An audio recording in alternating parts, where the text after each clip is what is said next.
I never thought I'd see something like this in my own house. But there she was, my best friend, standing in the hallway, wearing my perfume, laughing with him like she owned the place. It was supposed to be a quiet Thursday night.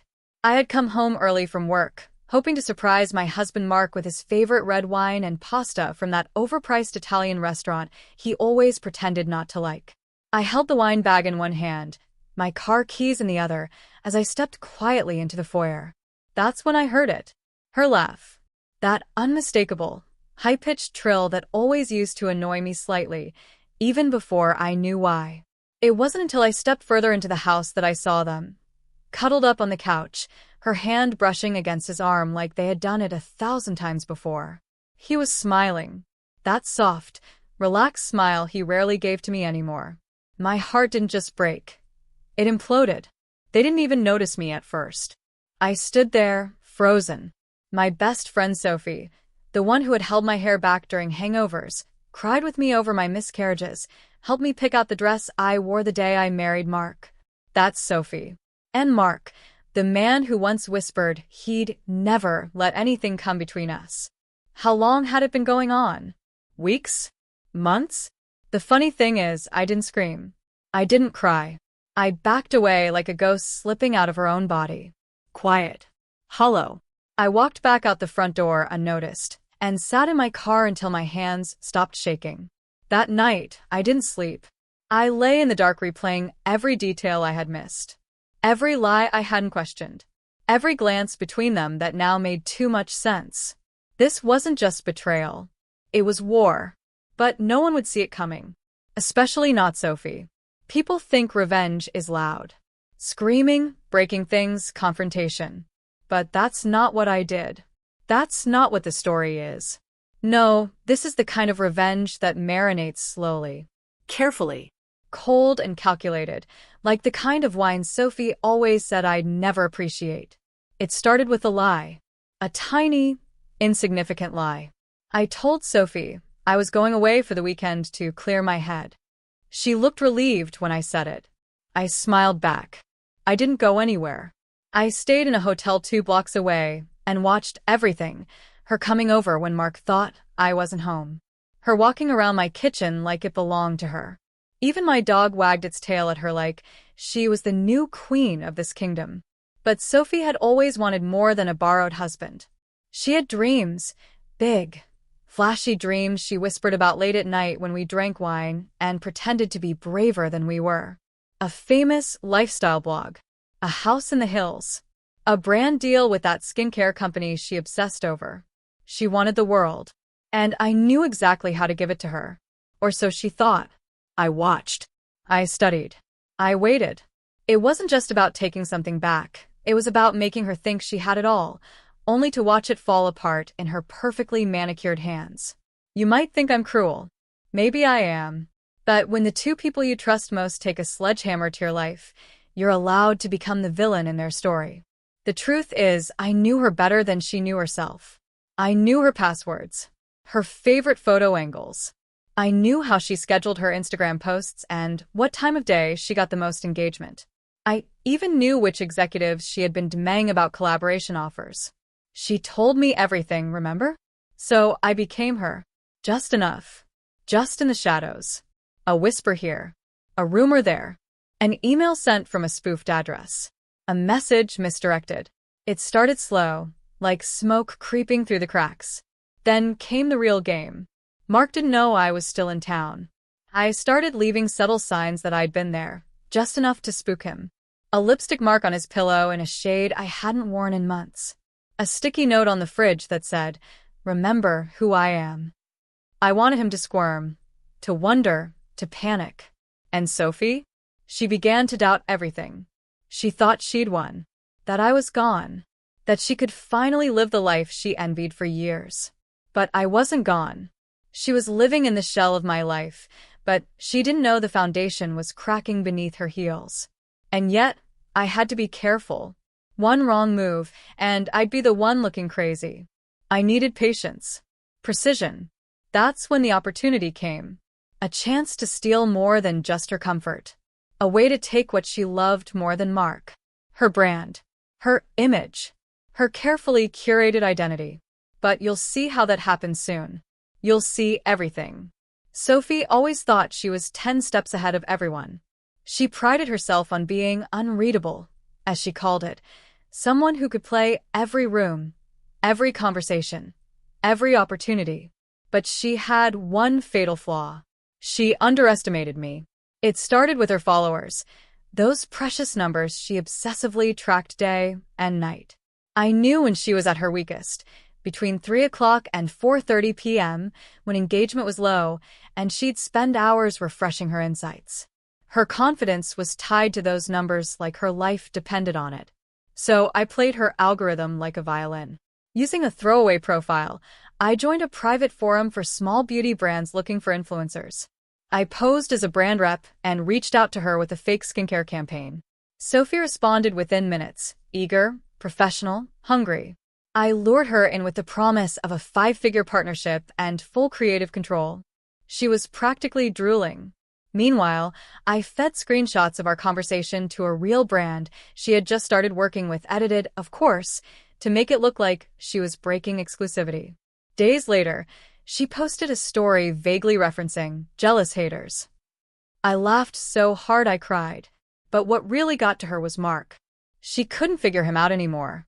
He became withdrawn, edgy. He started checking his phone more, locking it when she got too close. She assumed he was cheating on her now, too.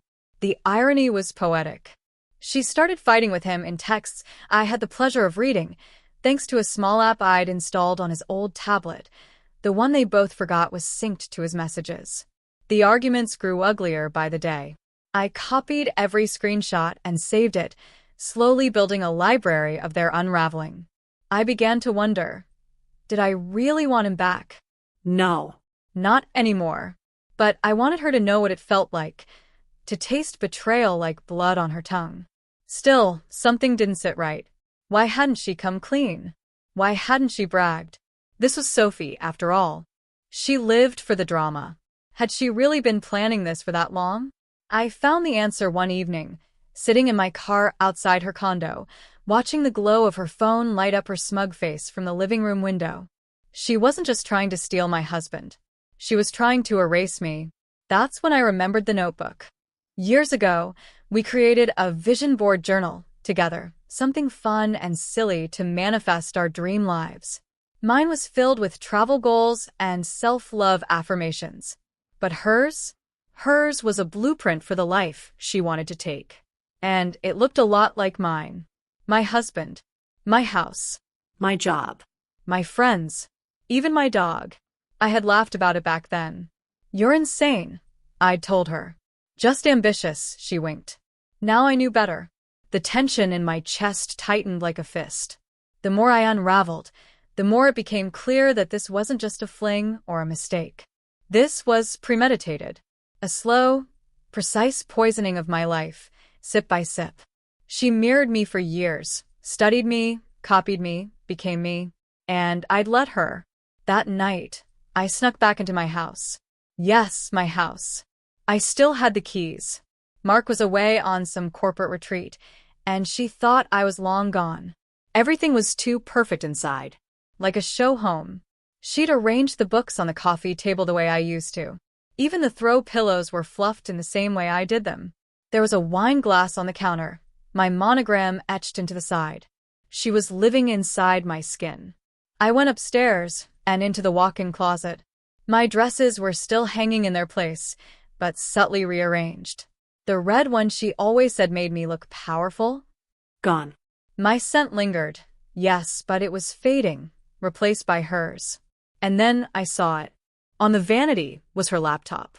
Open. Unlocked. I didn't hesitate. Emails. Drafts. Photos. Password reset requests for my accounts. She'd been trying to log into my email, into my publishing portfolio, into my online banking. There were even job applications under my name, using a slightly altered resume she'd saved. She was planning something deeper than I thought. A full swap. A total erasure. She wasn't content with just stealing my husband.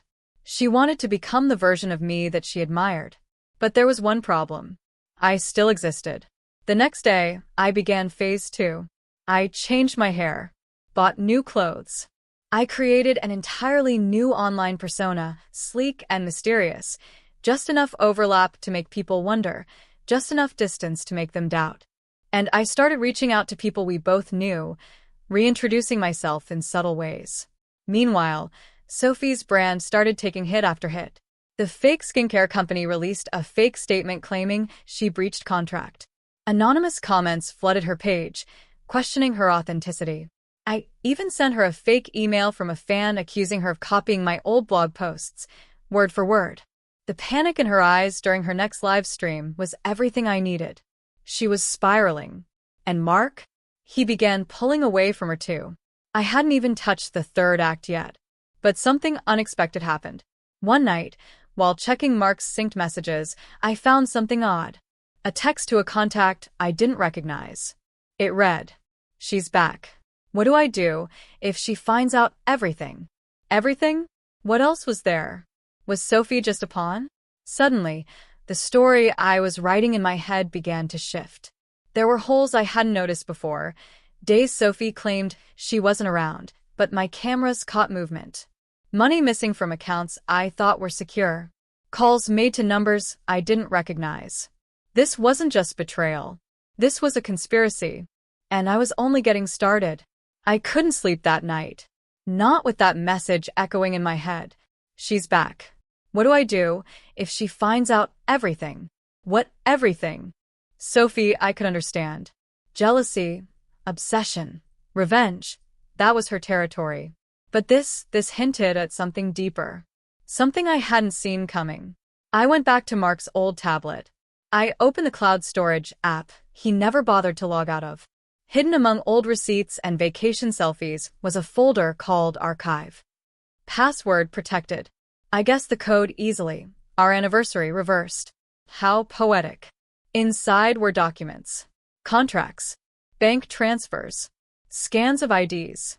My name, Sophie's name, and another, Derek Hale. I froze. Derek Hale was our old neighbor from our first apartment. Charming, kind, always bringing wine to building potlucks. But he died in a motorcycle accident 3 years ago. Or so I thought. As I dug deeper, I realized Derek's identity had been used to register a shell company 6 months before his accident. The address listed was my husband's office. The signature on the tax papers? Mark's. I wanted to vomit. Was my husband laundering money through dead men? Was he in business with Sophie all along? I opened my notes app and began mapping it out like a detective. Sophie copies me. Sophie steals Mark. Mark's secret company. Funds routed to Sophie's accounts. My logins compromised. My identity being erased. And suddenly, it all snapped into place. This wasn't personal at first. It was professional. They were trying to become me so they could legally take over everything I built, my business, my savings, even the book deal I was about to sign. They wanted me out of the picture. And if I hadn't left town when I did, who knows what they would have done to make sure that happened.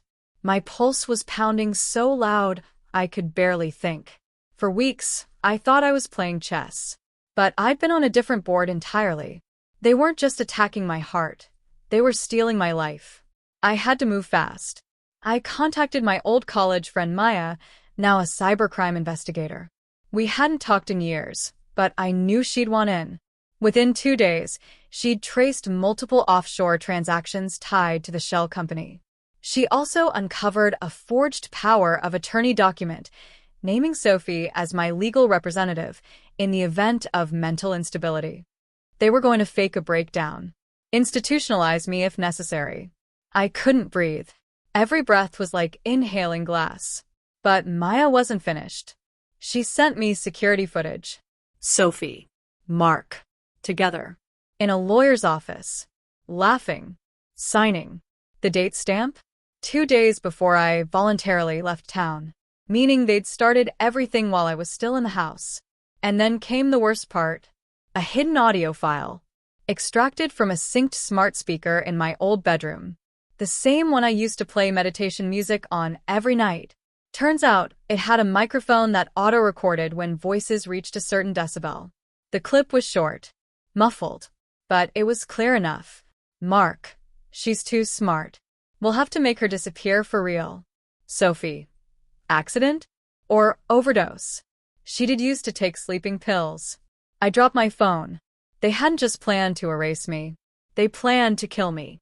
Every ounce of nostalgia I ever had for my marriage, for that life, melted into pure rage. These weren't mistakes. These were decisions. Chosen. Calculated. I called Maya. I need it all documented. Every file. Every voice clip. Every fake transaction. You planning to go to the police? She asked. No, I said. Not yet. She hesitated. Then what are you going to do? Watch them break. Piece by piece. Because here's the thing. Criminals don't fear punishment. They fear exposure. And Sophie? She lived and died by her image. I started small. An anonymous email to Sophie's management team with a fan tip about falsified sponsorships. A package delivered to her door with a copy of the forged power of attorney, highlighted. An Instagram story she didn't post, but somehow ended up on Reddit, showing her mid-rant about manipulating the system. Thank you, deepfake software.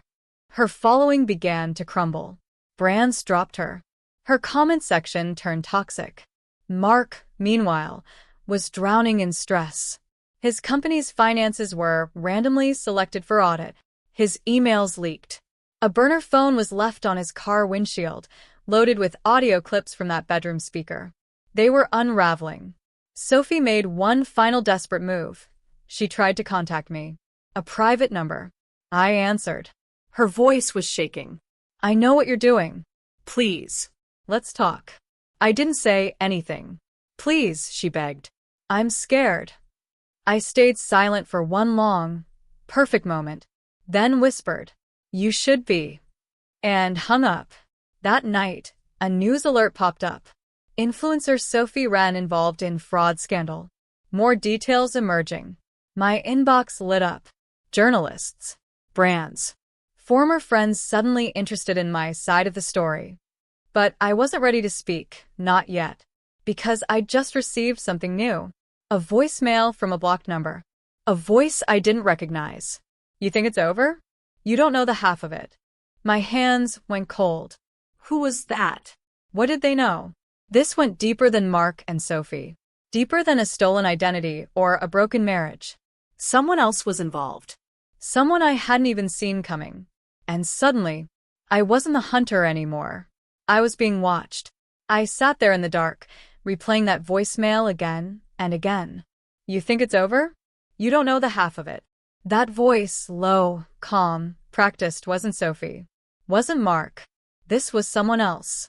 Someone who wanted me to know they were watching. I forwarded the message to Maya. 5 minutes later, she called me. That number's been rerouted through 3 foreign servers, she said. Professional stuff. And there's no record of it ever calling or texting anyone else, just you. A chill passed through me. This isn't just revenge, Maya said slowly. This feels like leverage. Like they're protecting something bigger. I started pacing. Then who the hell did I piss off?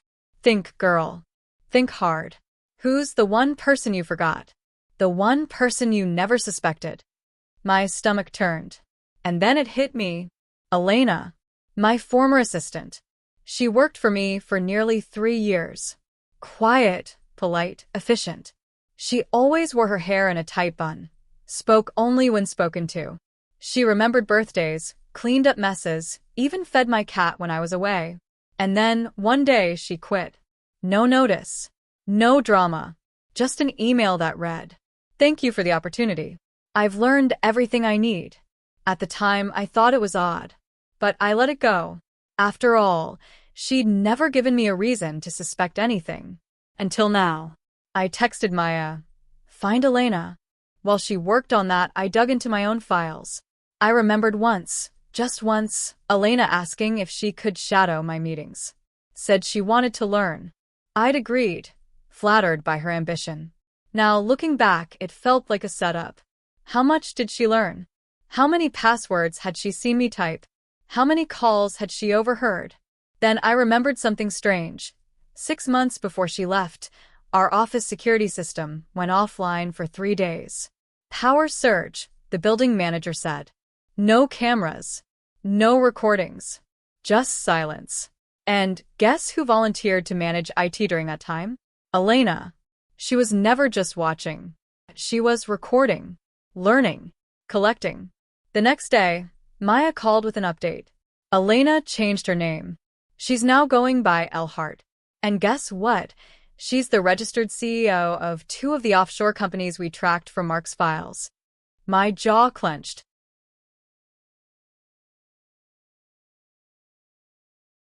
She was the one pulling the strings, Maya continued. Sophie? Mark? They were pawns. Useful idiots. It all started to make sense. Elena had always been in the background. Always blending in, listening, never drawing attention. That was her power. She wasn't flashy like Sophie or arrogant like Mark. She was surgical, patient, a true predator. And I had trained her. I'd shown her how I handled crises, how I built my empire, how I managed people, leveraged influence, navigated lawsuits. She hadn't been my assistant. She'd been my apprentice. And now she'd declared war. I opened a fresh folder on my desktop and labeled it Operation Heart. This wasn't just about survival anymore. This was about ending it. Step 1. Expose her. But Elhart didn't have a social media presence. No Instagram. No LinkedIn. Just a few blurry photos from corporate registry sites and conference rosters. So I turned to someone who could help. Ezra. An old flame. Cybersecurity genius turned whistleblower.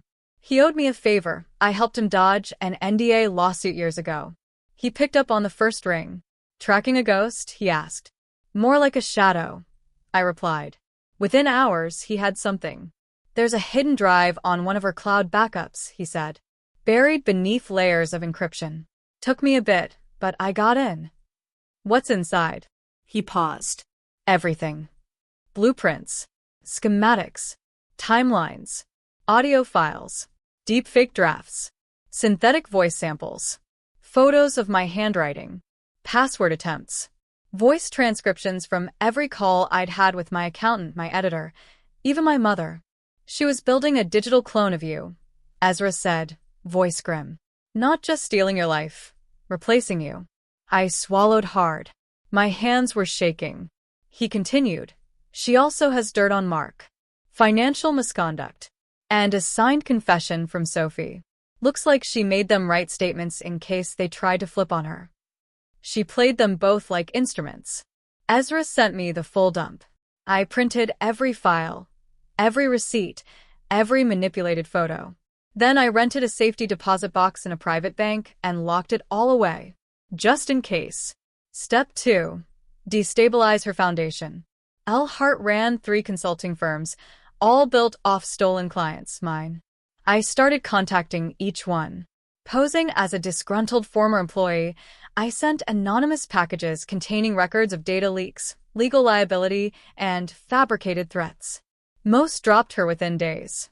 Then I contacted the journalist who broke Sophie's story, an ambitious woman named Rachel Carr.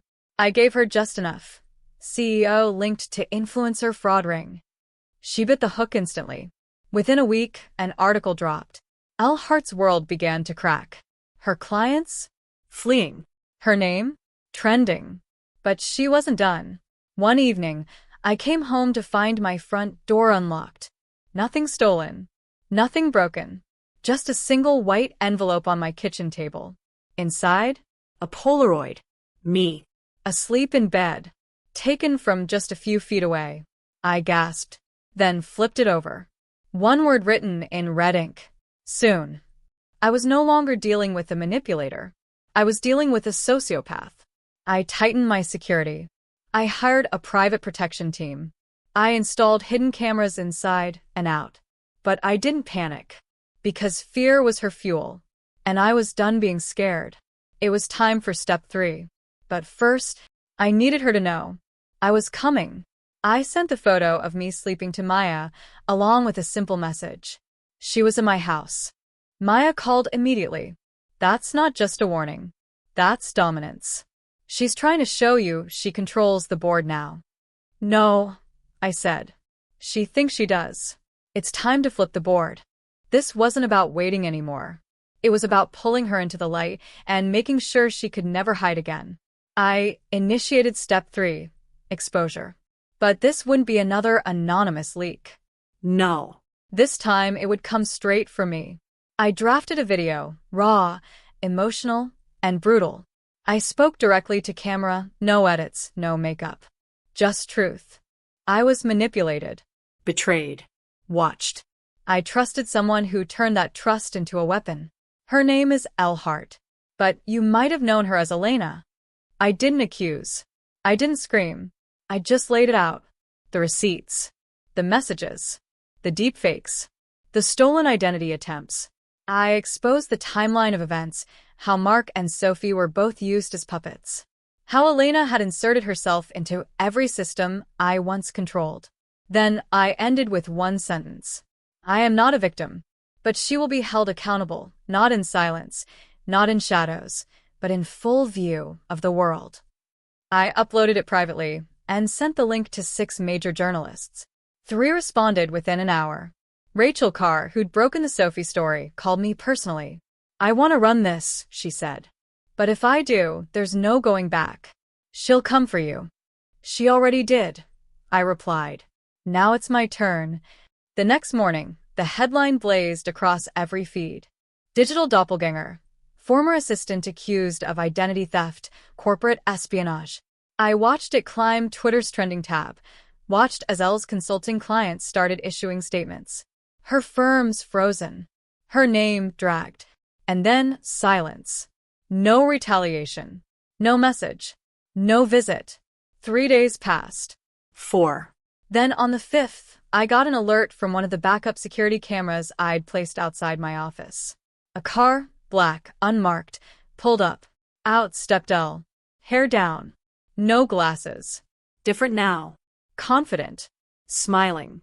She walked straight to the front entrance, knowing I was watching, and held up a piece of paper to the camera. On it. Let's end this in person. I called Maya. She wants a meeting, I said. Maya was silent. Don't go alone. I won't. I set the meeting at a public cafe. Glass walls. Security nearby. Hidden mic, hidden camera. Elle walked in like she owned the air. She sat across from me and smiled, as if we were old friends catching up. You've grown, she said softly. I see you haven't, I replied. She tilted her head. You always underestimated me. No, I said. I saw your ambition. I just never thought you'd sell your soul for it. Her eyes sparkled. I didn't sell it. I reclaimed it. You had the spotlight. The money. The power. I watched you build it while I fetched coffee. You could have asked for more, I said. I didn't want your permission, she snapped. I wanted your place. There it was. Not revenge. Envy. I leaned in. You could have earned it. I did, she said coolly. Everything you had I duplicated. Improved. Perfected. And yet, I said, you're still sitting across from me. Not in my chair. A flicker of rage crossed her face. You released the footage, she said. The files. You exposed me. No, I said. You did. The moment you broke into my house. She laughed softly. Do you know what it feels like to be invisible? To be the assistant while the world bows to someone else? I learned from you, yes. But I also learned this. No one sees the assistant coming. Except now, I said. Everyone sees you. She leaned back, calm again. You think you've won. But this isn't the end. No, I agreed. This is the start of your fall. I slid a manila folder across the table. Inside, an official subpoena. A private investigator's report. Legal documents from 3 international firms. Elle's hands hovered over them. She didn't touch them, but her smile faded. You built a paper trail, she whispered. No, I said. You built it. I just followed it. She stood. Looked down at me. You'll regret this. I stood too. I already regret giving you access to my life. But now? I'm taking it back. She walked out without another word. That was the last time I saw her face to face. 2 weeks later, the lawsuits began. Fraud.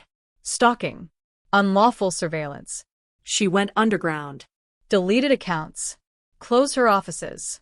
But the internet never forgets, and neither does justice. And me? I didn't just recover. I rebuilt. Stronger, Sharper. wiser. And I learned something vital. Sometimes, the real villain isn't the one screaming in your face. It's the one smiling behind you. The quiet one. The helpful one. The one who claps the loudest until you turn your back. Elle Hart tried to erase me. Instead, she revealed me. Not as a victim. Not as a player. But as a survivor. And from that day forward, I watched the shadows more closely. Because I now knew the truth. The most dangerous betrayals come dressed as loyalty. They say when you stare into the abyss stares back at you. But no one warns you what it feels like when the abyss knows your passwords, your routines, your friends, your voice, your smile. No one warns you what it's like when the thing trying to destroy you used to bring you coffee. There's a unique kind of horror in betrayal.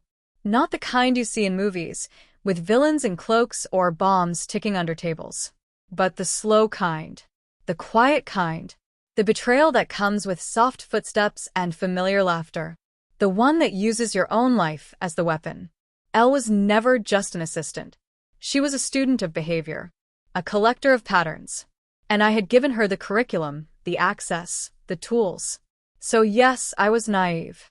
But not anymore. Now I watch differently. I listen differently. And I protect my peace as fiercely as I protect my passwords. You see, this wasn't just a story about digital identity theft. It was a lesson in visibility, in discernment, in boundaries. People often ask me, how could you not have seen it coming? And the answer is simple. When someone wears the mask of admiration long enough, you stop looking for the cracks. You just feel flattered, validated, Seen. but admiration, when twisted, becomes obsession. And obsession, when starved, becomes destruction. Elle didn't want to be me. She wanted to replace me. And for a moment, she almost did. But here's what saved me. Not firewalls or facial recognition or even my legal team. What saved me was telling the truth. Because predators thrive in silence. They feed on isolation. But truth? Truth is noisy. It disrupts. It exposes. It dismantles the illusion. When I told my story, when I named her, showed the receipts, exposed the manipulation, the shadows shrank. And people came forward, not just to support me, but to share their own stories. Executives, creators, Teachers. even a small startup founder from Spain messaged me, saying, she tried this on me too. Elle's tactics weren't new. But what was new was someone fighting back in public. Not behind NDAs. Not in private settlements. But loudly. Transparently. Unapologetically. And that's what truly ended her reign. But if you're listening to this, reading this, watching this, I'm not just telling you this to entertain. I'm telling you because you need to know something. If someone in your life feels too helpful, if they mirror you a little too closely, if they always seem to be in your shadow, yet crave the light you walk in, pay attention. Because not everyone watching you is admiring you. Some are studying you, waiting, planning. Be kind, yes. But be discerning. Be generous, but don't hand over your keys. And never ignore the prickling in your gut when something feels off. That instinct? It's not paranoia. It's protection. You're not crazy for noticing that someone's energy shifted when you succeeded.